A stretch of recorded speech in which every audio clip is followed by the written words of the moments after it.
Tiba-tiba Gubernur Jawa Barat Deddy Mulyadi mengajak artis Ayu Ting Ting ke kantor urusan agama atau KUA. Bahkan jika tak mau, Ayu Ting Ting bakal dibawa ke barak militer. Keadaan ini menanggapi gurauan dari Ivan Gunawan. Dia memergoki Ayu yang sedang makan sambil nonton film drama Korea. Mendengar ucapan Igun, Ayu Ting Ting langsung tersenyum. Ivan Gunawan pun meminta Kang Deddy membawa Ayu ke barak militer.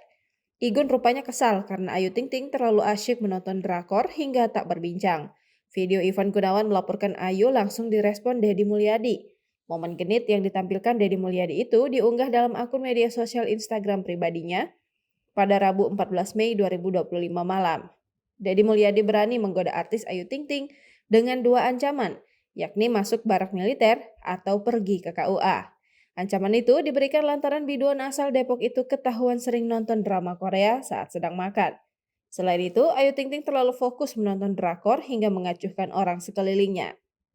Kang Deddy Mulyadi menyuruh Ayu Ting Ting untuk tidak makan sambil nonton drakor.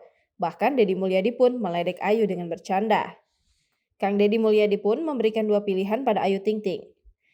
Hayo, kalau masih makan sambil nonton drakor terus, nanti tinggal pilih mau dibawa kemana, katanya. Deddy memberi dua pilihan tempat pada Ayu. Mau dibawa ke barak militer atau mau dibawa ke kantor KUA, kata Deddy Mulyadi.